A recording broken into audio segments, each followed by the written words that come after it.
এতেবারপুর চান্দিনা উপজেলার দক্ষিণ পশ্চিম প্রান্তে অবস্থিত ৭ নং এতেবারপুর ইউনিয়ন। চান্দিনার মোট ১৩টি ইউনিয়নের মধ্যে এতেবারপুর একটি ঐতিহ্যবাহী ও গর্ব করার মতো ইউনিয়ন। মাত্র ৩টি গ্রাম আর ৯,০০০-এরও বেশি মানুষ নিয়ে গড়ে ওঠা এই ইউনিয়নে প্রতিটি গাছ আর খাল যেন গ্রামীণ জীবনের এক জীবন্ত চিত্র তুলে ধরে।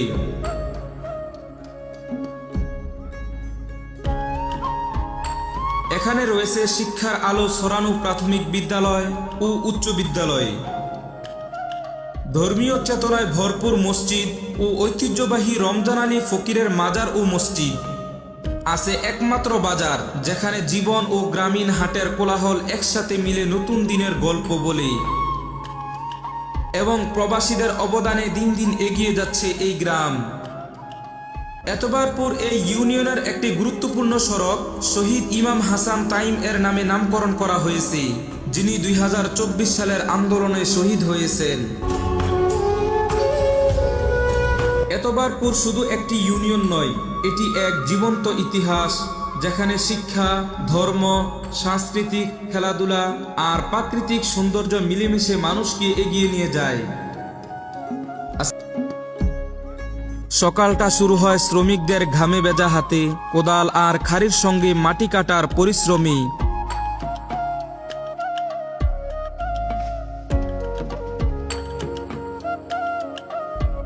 বিশাল বড় বড় খাড়িও তারা মাথায় তুলে নেয়। এই পরিশ্রমে ভরা কাজেই গ্রামের প্রতিটি পথ আর মাঠ তাদের ঘামের গল্পে ভরপুর। আধুনিক যন্ত্রের আগমনের পর সেই দৃশ্য অনেকটাই হারিয়ে যাচ্ছে, তবুও তাদের পরিশ্রমের প্রতি আমাদের গভীর শ্রদ্ধা।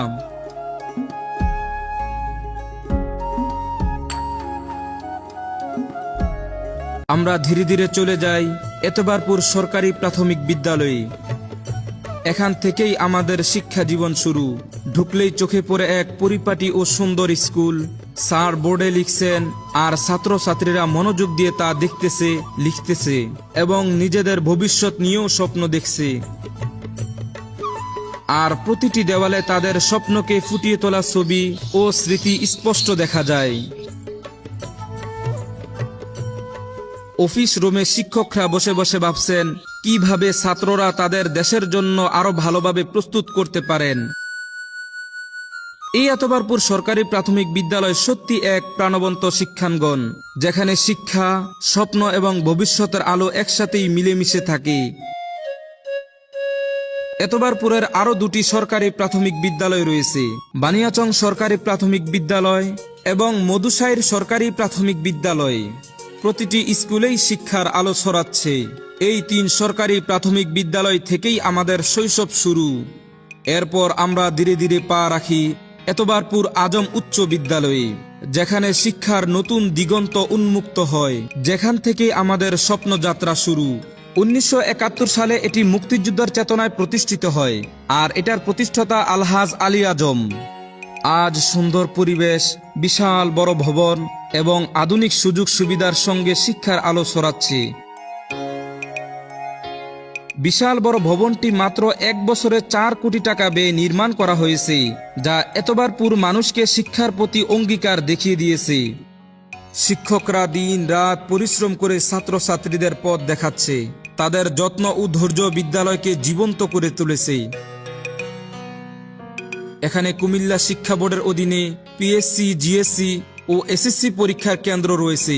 চান্দিনার বিভিন্ন শিক্ষা প্রতিষ্ঠান থেকে এখানে এসে ছাত্রছাত্রীরা পরীক্ষা দেন।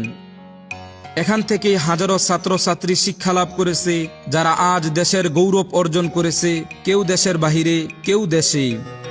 এতবারপুর আজম উচ্চ বিদ্যালয়ে দিন দিন শিক্ষার হার বাড়ছে, আর গ্রামের শিক্ষার্থীদের উচ্চ শিক্ষার জন্য কলেজের স্বপ্ন স্পষ্ট। আমরা অবশ্যই আশা করি দ্রুত তাদের এই স্বপ্ন পূরণ হবে। প্রতিটি দেওয়াল, প্রতিটি স্মৃতি আর হাসি সব মিলিয়ে এই বিদ্যালয় সত্যি এতবারপুর ইউনিয়নের গর্ব। এতবারপুর আজম উচ্চ বিদ্যালয়ের বিশাল বড় মাঠটি পুরো গ্রামের গর্ব। এখানে হয় সাংস্কৃতিক অনুষ্ঠান, নাচ, গান এবং বিদ্যালয়ের শিক্ষার্থী ও এলাকাবাসী খেলাধুলার চর্চা করে। মাঠটি খেলাপ্রেমীদের জন্য একটি কেন্দ্র, যেখানে প্রায় বিশাল বড় বড় প্রতিযোগিতা ও খেলার আয়োজন হয়। হাজার হাজার দর্শক ছুটে চলে আসে খেলা দেখতে। আনন্দ ও উত্তেজনার সঙ্গে পুরো পরিবেশ জীবন্ত হয়ে ওঠে। এতবারপুর গ্রামে যেদিকে তাকাই মনে হয় যেন ধানের উৎসব চলছে।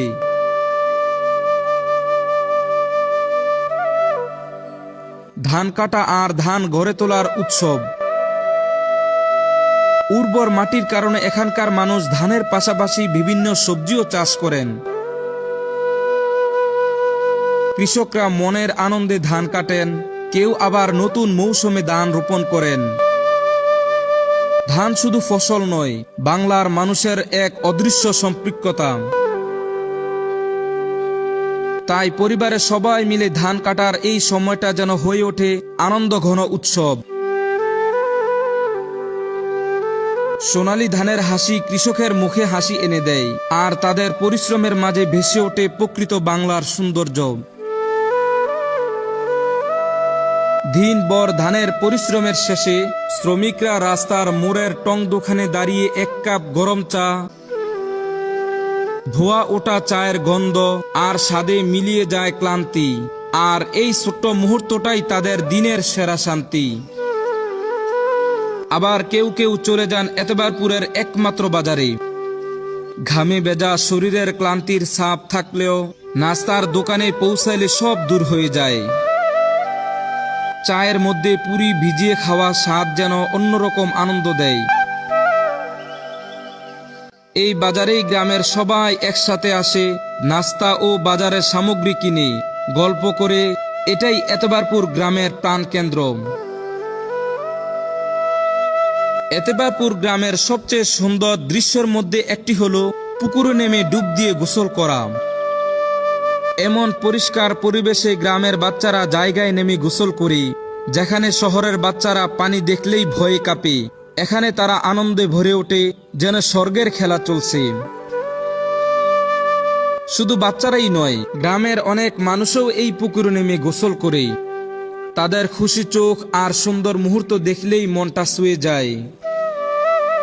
এরপরে আমরা ধীরে ধীরে পা রাখি চান্দিনার সবচেয়ে ঐতিহ্যবাহী স্থানে, এতবারপুর রমজান আলী ফকির বাড়ি মাজার ও মসজিদে।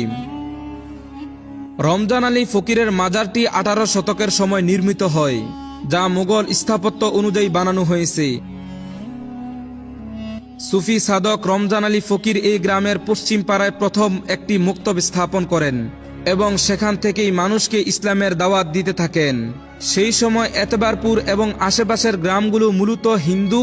রমজান আলী ফকিরের কারামতি দেখে বহু মানুষ তাদের পূর্ববর্তী ধর্ম ত্যাগ করে ইসলাম ধর্ম গ্রহণ করেন। চান্দিনা উপজেলার বিভিন্ন গ্রাম থেকে এখানে জুম্মার দিন নামাজ পড়তে ছুটে চলে আসেন। আমরাও ছোটবেলায় সাইকেল ভাড়া করে এখানে জুমার দিন নামাজ পড়তে আসতাম। সেই শৈশবের স্মৃতি আজও মনে পড়ে। সবাই এখানে মান্নত করেন, সিন্নি দেন। এই মাজারটি চান্দিনা উপজেলার গুরুত্বপূর্ণ ঐতিহ্যবাহী স্থান হিসাবে পরিচিত। এতবারপুর গ্রামের রমজান আলী ফকিরের মাজারের পাশে একটি বিশাল বটগাছ রয়েছে, আর বানিয়াচং স্কুলেও একটি পুরনো বটগাছ আছে। এই দুটি বটগাছ 100 বছরের পুরনো এবং বহু গল্পকে জীবন্ত রাখে। এই বটগাছগুলো এই গ্রামের হাজারো স্মৃতি জড়িয়ে আছে। বিকেলের সময় অনেক মানুষ এখানে আসেন, বন্ধুদের সঙ্গে সময় কাটান, গল্প করেন আর বটগাছের ছায়ায় শান্তির অনুভূতি পান। এতবারপুর গ্রামে শুধু পুরনো ঐতিহ্য মসজিদই নয়, গ্রামের প্রতিটি কোণে দৃষ্টিনন্দন আধুনিক ডিজাইনের মসজিদও রয়েছে। কেউ একা একা ইবাদত করছেন, আবার কেউ সম্মিলিতভাবে নামাজে অংশ নিচ্ছেন। প্রত্যেকটা মসজিদের নকশা ও সৌন্দর্য আলাদা, আর কখনো কখনো কোনো মসজিদের আধুনিক ডিজাইন দেখে চোখ কপালে উঠে যায়। এই গ্রামের প্রতিটা কোনায় কোনায় রয়েছে সুন্দর সুন্দর ডিজাইনের মসজিদ, যেখানে গ্রামের মানুষ তাদের বিভিন্নভাবে প্রার্থনা করছেন। এতবারপুর গ্রামে মুসলিমদের পাশাপাশি হিন্দুরাও বসবাস করেন। গ্রামের প্রাকৃতিক কোলে দাঁড়ানো দুটি বিশাল নাগা পণ্ডিত হিন্দুদের পূজার প্রাণকেন্দ্র। এগুলো দেখলে গ্রামের ঐতিহ্য আর সৌন্দর্য একসাথে চোখে ভাসে। আজ এই গ্রাম দিন দিন এগিয়ে যাচ্ছে, প্রতিটি স্থানে উঠে আসছে দৃষ্টিনন্দন সুন্দর বিল্ডিং। এই গ্রামের উন্নয়নে যে অবদান রেখেছেন প্রবাসীরা, তাদের প্রতি গ্রামবাসীর কৃতজ্ঞতা। ৭ নং এতবারপুর ইউনিয়নে প্রবেশ করলেই চোখে পড়ে গ্রামের সৌন্দর্যের এক অনন্য দৃশ্য, যেখানে চান্দিনা উপজেলার অনেক ইউনিয়নের দেওয়াল ভাঙ্গা, রং নেই, একেবারে নাজেহাল অবস্থা। আর এই ইউনিয়নটি দেখলে মন জুড়িয়ে যায়। প্রতিটি কোণে লক্ষ্য করা যায় গ্রামের অগ্রগতি এবং সৌন্দর্য। দিনের সকল ক্লান্তি শেষ হলে যখন বিকেল ঘনিয়ে আসে, তখন স্বস্তি পেতে এই গ্রামের মানুষ ও চান্দিনার অনেক মানুষ এই রাস্তায় চলে আসেন। এই রাস্তাটি অনেকের কাছেই পরিচিত, কারণ গ্রামের মানুষের অনেকটা সময় এখানেই কাটে। মাছের প্রজেক্ট সহ বিভিন্ন দৃশ্য এখানে এক অন্যরকম সৌন্দর্য সৃষ্টি করে। অনেকেই বর্তমানে কাজের কারণে দেশের বিভিন্ন জায়গায় এবং প্রবাসীরা এই জায়গাটি মিস করেন। ঈদের সময় যখন ঘনিয়ে আসে, এই রাস্তাটি হয়ে ওঠে মানুষে ভরপুর। বিকেলের সময় বন্ধুরা আড্ডায় মেতে ওঠে, আর এখানে বসে সময় কাটানোর মুহূর্ত সত্যি অন্যরকম আনন্দ দেয়।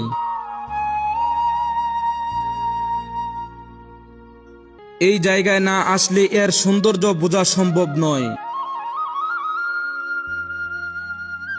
এই কথাটা আপনাদের নিশ্চয়ই মনে আছে, ২৪-এর আন্দোলনে বলেছিল, একজন মারতে কতগুলো গুলি লাগে স্যার। পুলিশের গুলিতে ছেলের মৃত্যুর পর এসআই মইনুল হোসেনের এই মন্তব্য নিশ্চয়ই মনে আছে আপনাদের। সামাজিক মাধ্যমে ভাইরাল হওয়া ইমাম হুসাইনের হত্যাকাণ্ডের নৃশংসতা সারা দেশ কেঁপে উঠেছিল। তিনি আর কেউ নন, আমাদের চান্দিনা উপজেলার এতবারপুরের গর্বিত সন্তান শহীদ ইমাম হুসাইন তাইম। একজন পুলিশের সন্তান হয়েও পুলিশের গুলিতে তাকে শহীদ হতে হয়েছে। আমরা আজ এই ভিডিওর মাধ্যমে তাকে গভীর শ্রদ্ধা ও স্মৃতিতে স্মরণ করছি। সারা দেশের মানুষ এই হত্যাকাণ্ডে কেঁপে উঠেছিল। এতবারপুরের সন্তান শহীদ ইমাম হাসান তাইমের নামে আজ একটি সড়ক হয়েছে। তার সাহস ত্যাগ আমাদের অনুপ্রেরণা, আমরা তাকে চিরকাল মনে রাখব। এতবারপুর গ্রামবাসীর আন্তরিক ভালোবাসা